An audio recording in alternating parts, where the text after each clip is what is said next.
Boa noite, Igreja do Senhor.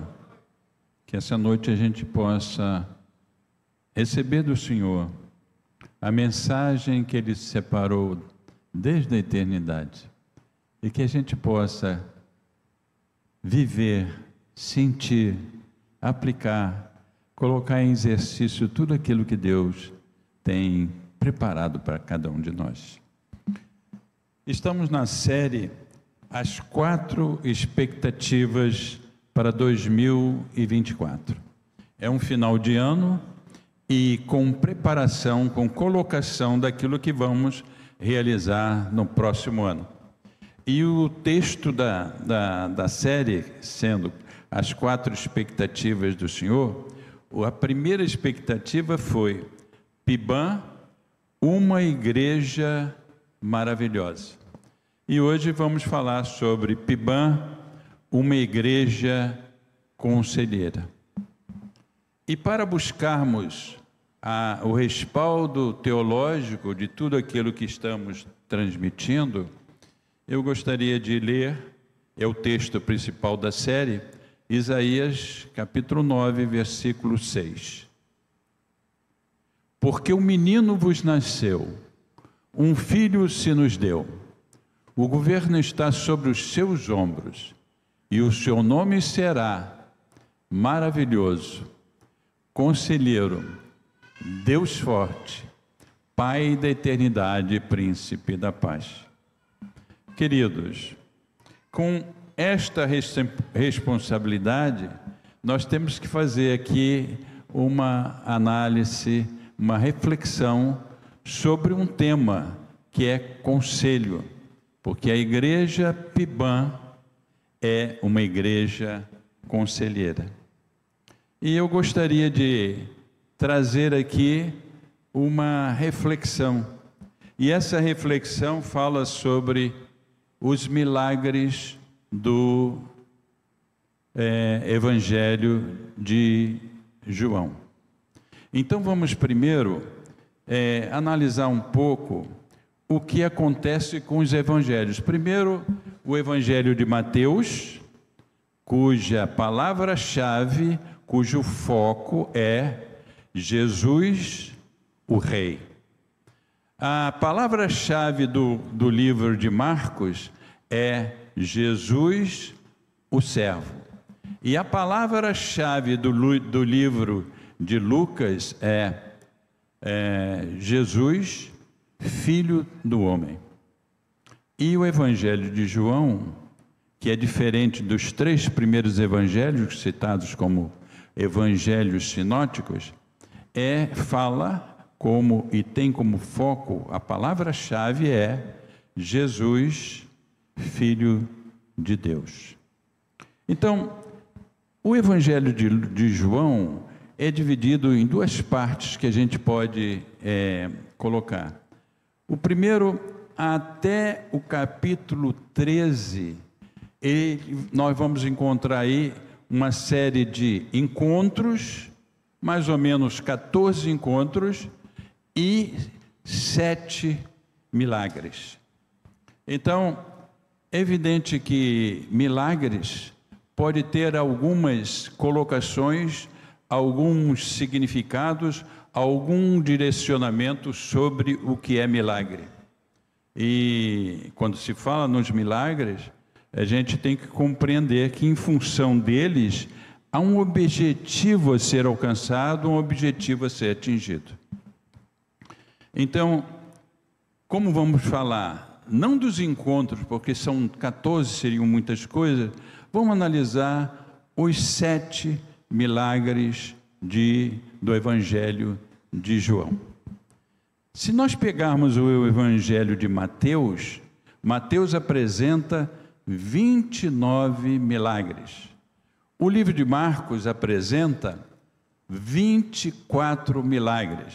O livro de Lucas apresenta 23 milagres.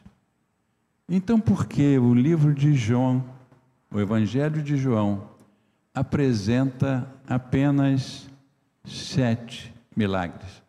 E a gente encontra isso em vários livros, em vários textos, mas normalmente as pessoas os teólogos não apresentam quais são esses 7 milagres. Então, eu queria colocar aqui em primeiro lugar a colocação do que ser, a definição do que é um milagre.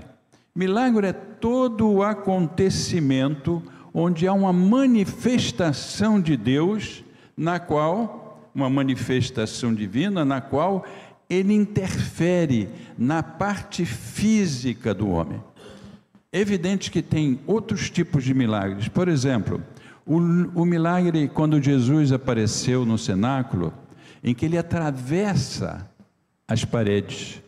Mas ele aqui é um atributo específico dele. O milagre que Jesus acalma a tempestade também é, respectivamente, dele, um atributo dele. Então, tendo essa colocação de milagre, vamos analisar os 7 milagres que acontecem no Evangelho de João. Mas esses 7 milagres, diferente dos outros, trazem uma importância, um significado, uma direção fundamental. Porque antes que esses milagres aconteçam, Jesus traz um conselho. E é isso que nós vamos trazer para começar a fazer a ligação, a conexão da PIBAM como uma igreja conselheira. E ela vai buscar não aquilo que é dela própria, né? Porque igreja é reunião de salvos. E salvos são aqueles que recebem o Senhor Jesus como Senhor e Salvador. Então, o que ela transmite, o que ela comunica, o que ela revela, é exatamente aquilo que Deus quer que venhamos a fazer. Então, esses conselhos, portanto, sete milagres, 7 conselhos que antecedem todos estes milagres. Milagre também é um ato de fé. E todo ato de fé traz um risco, traz uma atitude de risco. Ou você crê, ou você deixa que outros obstáculos venham a impedir, a bloquear, como o medo, como a dúvida, como a incerteza. E esses 7 conselhos são imperativos. Imperativos não na forma de cumprimento que tem que ser realizado, mas é um imperativo que Jesus mostra, que Jesus declara, que Jesus afirma e traz uma sensação, uma sensibilidade, uma experiência de amor. O primeiro milagre que a gente tem conhecimento no Evangelho de João, e a gente começou a falar, mas não terminou, até o capítulo 13, são 14 encontros e 7 milagres. E nesses milagres que nós vemos, é evidente, que todo o encontro não significa que no encontro existam milagres. Por exemplo, quando Jesus conversou com João e André, que eram discípulos de João Batista, e tiveram um momento ali na presença de Jesus. E André chega e fala para Simão, seu irmão: achamos o Messias. E leva seu irmão até Jesus. E Jesus tem um encontro com Pedro e dá um outro nome a Simão Pedro, a Pedro, né? Que significa pedra, rocha. Também um encontro com Filipe, um encontro com Natanael. Mas nós não vamos entrar nesse detalhe e vamos apenas para os milagres. Então, o primeiro milagre é o milagre na qual há transformação da água em vinho. E essa transformação, muitas vezes a pessoa se fixa no milagre da transformação.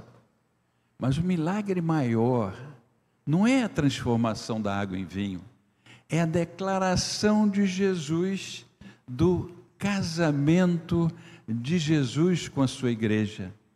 É a declaração como uma síntese profética do que ia acontecer no final do seu ministério. O vinho representa o sangue de Jesus, e essa relação era para mostrar o ato da salvação, que através da purificação do sangue de Jesus, temos a certeza, temos o selo, temos a presença de Deus como nosso Senhor e Salvador. Mas o que acontece antes do acontecimento da transformação da água em vinho? O conselho foi: quando acabou o vinho, sua mãe disse: fazei tudo o que ele mandar. E o que Jesus falou? Jesus declarou: encham as talhas de pedra, porque toda casa lá havia águas para purificação. E os serviçais foram e encheram de água até a borda dos potes que existiam ali. E, na verdade, se nós formos analisar, não foi no momento que eles encheram que a água se transformou em vinho. Eles obedeceram a ordem do Senhor Jesus e acreditaram, creram que aquela água, pela palavra de Jesus, seria transformada em vinho. Mas foi no momento em que eles saíram para levar aquela água, que ainda era água, para a presença do mestre de cerimônia, por eles terem crido, é que a água foi transformada em vinho. E outra coisa que ainda não disse, que esqueci de dizer, é que todos esses conselhos, todas essas palavras que antecederam os milagres, são imperativas. Então, Jesus fala: enchei de água as talhas de pedra. E temos que entender que aí há uma abundância, porque cada talha daquela podia compor ou de 80 ou 120 litros no caso de água, e transformado em vinho. E o que significa? Ou eles teriam 480 litros de vinho, ou, no caso, 720 litros de vinho. E um casamento em Israel durava 7 dias, estava no último dia. Todos os seus discípulos estavam lá, todas aquelas pessoas estavam lá, e no momento que eles levam essa água até o mestre-sala, é que a água é transformada, porque eles creram no conselho de Jesus. O segundo milagre que acontece é a cura de um filho de um oficial do rei. O filho estava à morte, e esse oficial do rei, e isso Jesus estava em Caná outra vez, ele com certeza ouviu falar do milagre da transformação da água em vinho, e vendo o seu filho à morte, foi até Jesus. Seu filho estava em Cafarnaum, mas ele vai até Jesus e diz: desce, porque meu filho está à morte. E o que Jesus diz antes de acontecer o milagre? Ele diz: vai, teu filho vive. E normalmente a gente, na relação que a gente tem com Deus, na relação que a gente tem com o Espírito Santo, com o Pai, a gente, por pensar de forma humana, de forma de lógica, da lógica do conhecimento humano, a gente tem as nossas percepções, a gente tem a nossa forma de pensar, e a gente já declara. E normalmente a gente acha que aquele que é o representante, que é o profeta, que é o servo de Deus, que está orando, tem que estar presente. Mas aquele homem ouviu aquele conselho, aquele homem sentiu a presença de Deus, sentiu a verdade, a autenticidade, a clarificação daquela palavra, aquela intensidade daquela palavra, e saiu na direção do seu filho. E ele, quando estava saindo, logo adiante, seus serviçais vieram e disseram: teu filho vive. E aí ele perguntou: a que horas aconteceu isso? E foi exatamente no momento que Jesus havia dito: vai, teu filho vive.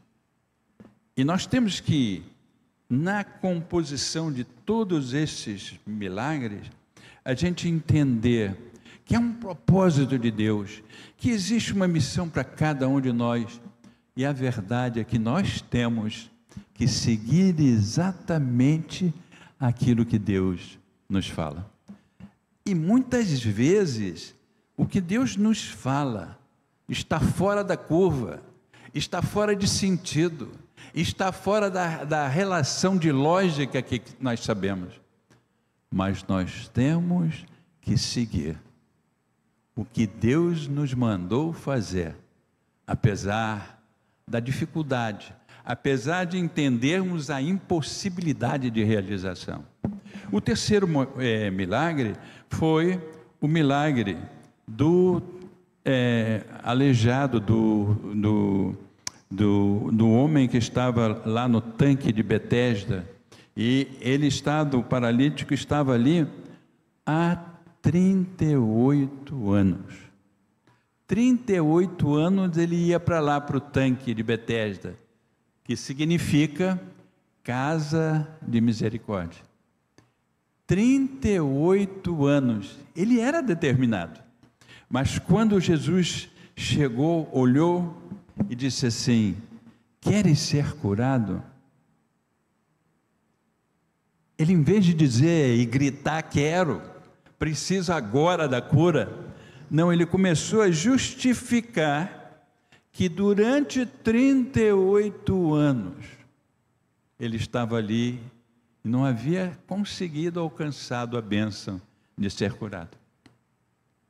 Muitas vezes Deus nos fala, Deus avisa, Deus adverte, Deus conversa, Deus indica, e a gente começa a justificar, começa a argumentar coisas que nada tem a ver com a ordem do Senhor, que nada tem a ver com aquilo que Deus nos declarou. E Jesus, sabendo da sua determinação, sabendo de tudo aquilo que estava ali para ser realizado, disse: levanta-te, toma tua cama e anda. Mas havia ali um contraste, havia ali um paradoxo, como aquele homem com 38 anos de enfermidade, não podendo se levantar, ele recebe uma ordem: levanta-te e anda.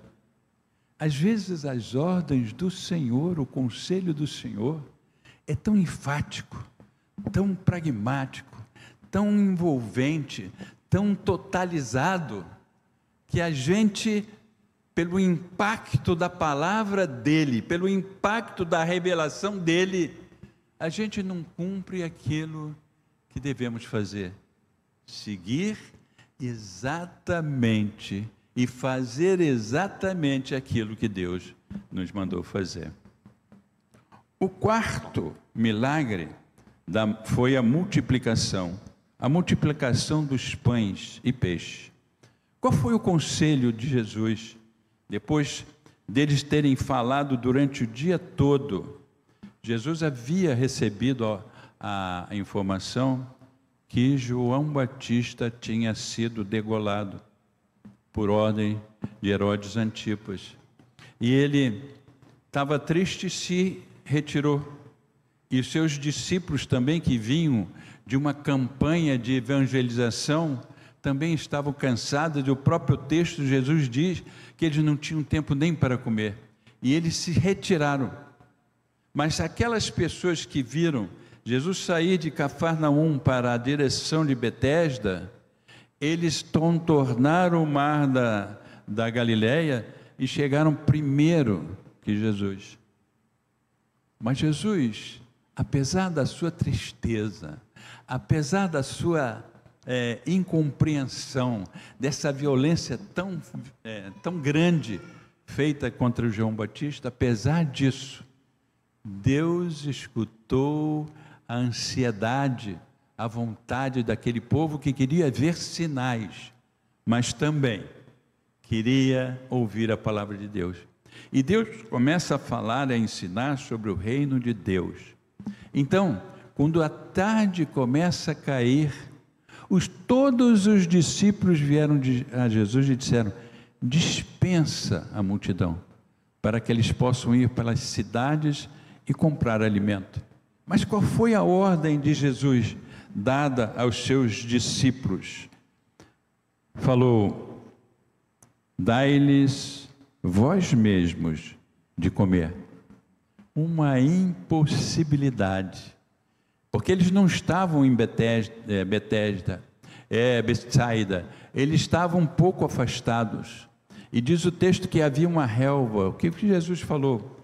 Dividam-se em grupos de 100 e de 50, e fala para Felipe: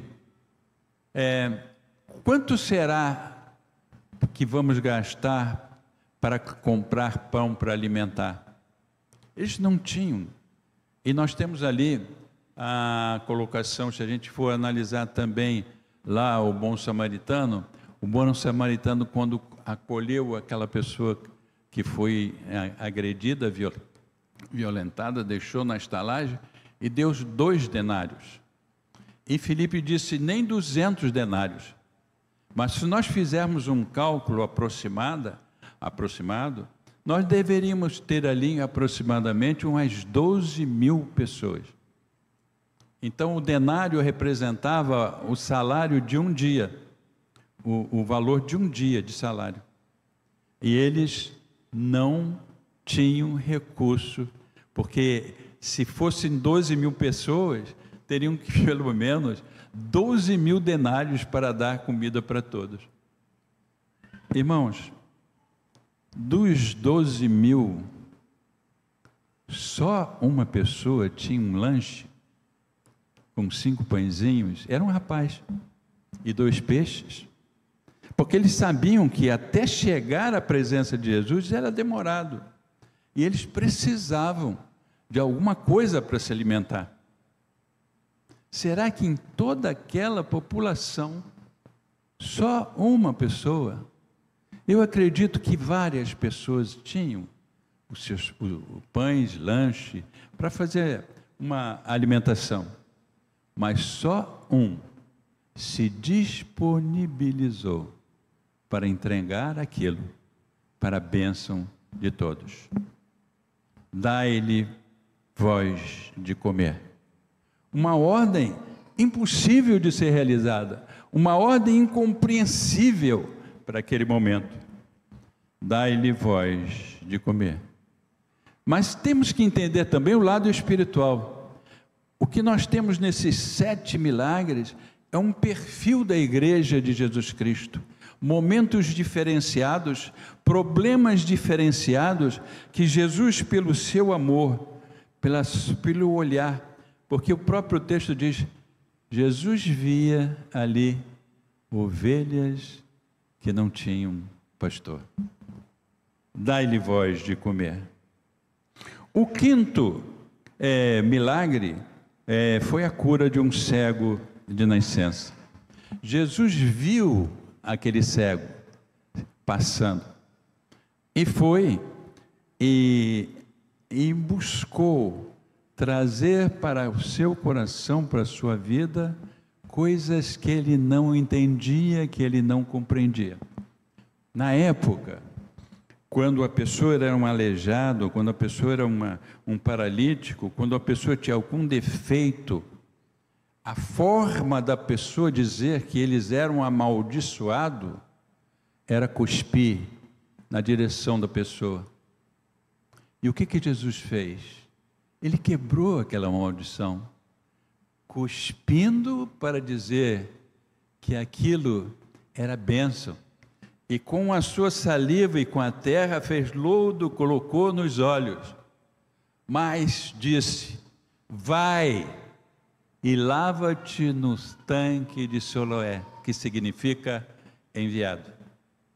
E ele obedeceu. A cura dele só foi acontecer quando ele se lavou, porque obedeceu. Eu aqui gosto de trazer uma definição. Nós temos obediência e nós temos submissão.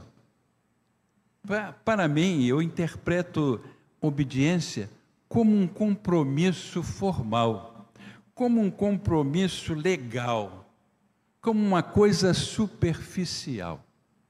Mas a submissão elimina esse comportamento legal, formal, superficial. E é um sentimento mais profundo, mais intenso. Submissão é relação de amor. Submissão é relação de aceitação. Submissão é relação de entendimento, de comprometimento sentimental, vivencial, que vai muito além de uma obediência. Então, ele diz: vai e lava-te no tanque de Siloé. Ele foi e foi curado, porque ele creu no conselho do Senhor Jesus.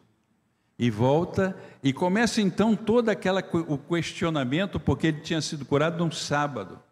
E começa: esse homem é pecador. Mas a palavra linda daquele cego: se é pecador, eu não sei. O que eu sei é que eu era cego e agora vejo.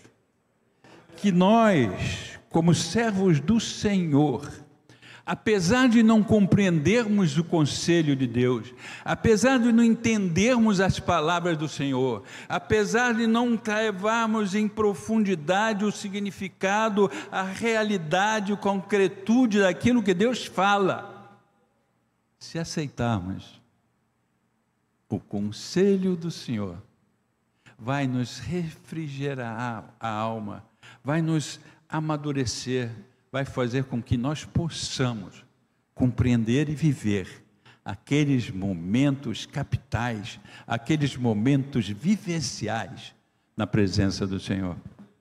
O sexto momento do milagre, o sexto milagre, é a ressurreição de Lázaro. Marta, Maria e Lázaro eram amigos do Senhor Jesus. E quando Lázaro se adoece, elas mandam um recado ao Senhor Jesus para que ele venha rápido, porque o Lázaro estava enfermo, porque Lázaro estava doente. Às vezes a gente tem um encontro com Deus, a gente tem um relacionamento com Deus, a gente participa das reuniões, a gente ora, a gente visita, a gente ora, a gente faz com que possamos transmitir a pregação da palavra de Deus, mas Deus quer que a gente tenha momentos mais profundos, mais íntimos, mais intensos com Deus. E a gente sabe da história de Marta, Maria, de Lázaro, de tudo aquilo, mas Deus queria deixar com eles uma impressão, uma vivência, um relacionamento mais íntimo, mais profundo, mais intenso, para eles terem um salto de qualidade da vida espiritual. E muitas vezes a gente precisa isso, compreender nós mesmos, compreender aqueles que se relacionam conosco, compreender a nossa relação com Deus, entender o que Deus quer para que nós façamos. E isso é a grande forma da gente, cada dia, de forma continuada, de forma abrasiva, de forma intensa, de forma não só reflexiva, mas principalmente vivencial, ter aqueles momentos que só Deus e nós podemos entender, podemos compreender, podemos intensificar e podemos a cada momento dar saltos de qualidade espiritual na nossa vida. Então, qual foi o conselho para que ocorresse aquele milagre? Jesus disse, antes que um milagre acontecesse, tirai a pedra. Eles sabiam que quando Jesus falasse, eles creram naquela palavra de Jesus, tirai a pedra. E antes que acontecesse, eles creram. E antes que o fato ocorresse, eles aceitaram, eles entenderam, eles obedeceram, eles estavam submissos à ordem, ao conselho do Senhor Jesus. E o último milagre é o milagre da pesca maravilhosa, não a primeira de Lucas 5, mas aquela do capítulo 20 de João. Então, Jesus quis ali sintetizar. Na primeira pesca, ele mostra, né, e convida, não temais, de hoje em diante serás pescadores de homens. E agora, na última pesca, na pesca maravilhosa, pós-ressurreição de Jesus, antes que houvesse a ascensão de Jesus, né, a gente vê que Jesus quer resumir, que Jesus quer marcar, que Jesus quer evidenciar que existe na sua relação com os salvos, na sua relação com os discípulos, na sua relação com aqueles que ele considerava amigos, transmitir, declarar que ele sempre estaria presente na vida deles e que eles deveriam confiar no Senhor. E o que ele disse? Eles haviam, como na primeira pesca, pescado a noite toda. E ali estava João, estava Tiago, estava Pedro, estava André, estava Tomé, estava Natanael, estava Filipe, todos pescando. E durante toda a noite nada apanharam, nada pescaram. E assim como na primeira pesca maravilhosa, quando todos os discípulos estavam ali vendo a quantidade de peixes que haviam pescado, 2 barcos, Pedro deixou aquilo e correu e se ajoelhou aos pés de Jesus e disse: Senhor, afasta-te de mim, porque eu sou pecador. Não que ele quisesse isso, mas para demonstrar humildemente a sua condição de pecador. Ele queria servir, ele queria agradar, ele queria fazer com que Deus pudesse usá-lo. E agora no final, é Pedro também que desce, se joga na água. E quando chega na praia, porque Jesus pergunta assim: e tem alguma coisa para comer? Eles dizem não. Mas quando chegam na praia, existem peixes e existe pão. e há uma confraternização, há uma relação de adoração. E o texto diz que eles não tinham coragem de dizer que era o mestre, mas eles estavam sentindo, eles estavam vibrando, eles estavam aproveitando, eles estavam usufruindo aqueles momentos com Deus. E qual foi a palavra de Deus, de Jesus? Lançai as redes à direita do barco. E conseguiram grande quantidade de peixes. Queridos, hoje, o que Deus quer nos transmitir, o que Deus quer que a gente fixe, que a gente guarde, que a gente sempre tenha presente, que os conselhos dele, que são imperativos, não são imperativos por determinação, mas são imperativos pelo amor, pela compreensão de cada um de nós. Ele quer que sigamos os conselhos que ele tem dado. E o conselho que vem de Deus deve ser exatamente realizado como Deus nos mandou. Devemos lembrar que Deus mandou falar a pedra para que ela desse água. Incompreensível isso. Como é que eu vou falar com a pedra para dar água?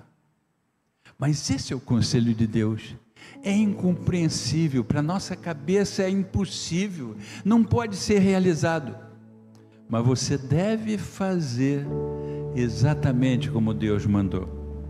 Lembrar também que quando havia nas águas amargas, Deus mandou lançar uma árvore na água, e a água se transformou de amarga para doce.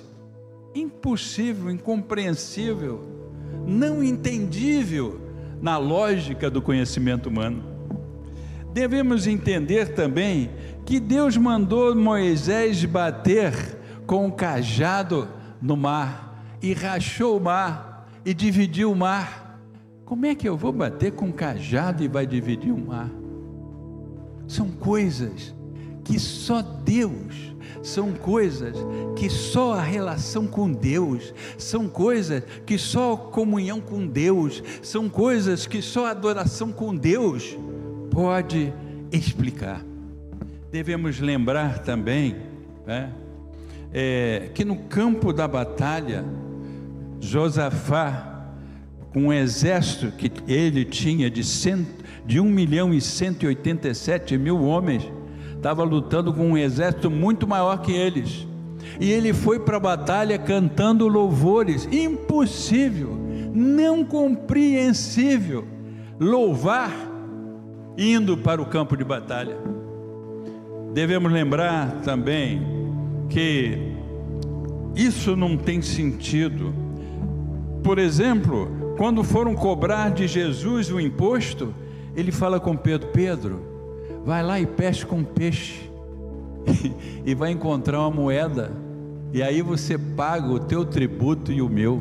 Como é que eu vou pescar um peixe com a ordem do Senhor para pagar um tributo ao governo romano? É incompreensível as coisas, mas devemos sentir, devemos viver esse momento, dessa relação intensa, profunda, não compreendida, mas deve ser realizada, deve ser concretizada, exatamente como Deus mandou. Devemos lembrar também que Gideão, Deus colocou 32.000 homens, e disse assim: olha, tira o pessoal que é tímido, que não tem coragem. E tirou, ficou 10. Ele falou assim: agora separa as pessoas que vão beber a água lambendo igual um cão. Incompreensível. E ele separou 300. E diz o texto que os medianitas faziam um mar de soldados, e ele leva uma botija, os 300 dividiu em 3 grupos de 100, levam a botija e uma tocha de fogo, e bate na notícia e tocando exatamente o chofar, e uns daqueles soldados matam os outros e eles ficam só assistindo. Incompreensível a ordem do Senhor. Queridos, nós estamos terminando o ano de 2023. Nós temos um propósito, nós temos um plano, nós temos uma vontade, nós temos uma programação para o ano de 2024. Todos nós queremos mudanças qualitativas em nós mesmos, a começar por nós. Queremos estar na presença de Deus, queremos ter essa experiência com Deus, não queremos saber de experiências que outros tiveram, queremos ter a nossa experiência própria com Deus, e é isso que devemos buscar para o ano de 2024, que o ano de 2024 a gente possa estar mais presente com Deus, que o ano de 2024 a gente possa escutar os conselhos que vêm de Deus, as palavras que vêm de Deus, a palavra de conhecimento, a palavra de sabedoria, a palavra que Deus nos coloca. Que venhamos a perder o medo, que venhamos a ter certeza que Deus está do nosso lado. Hoje na tenda apareceu um rapaz e ele tinha o olho do lado direito completamente branco, e eu queria orar pela cura dele, e eu queria fazer alguma coisa por ele.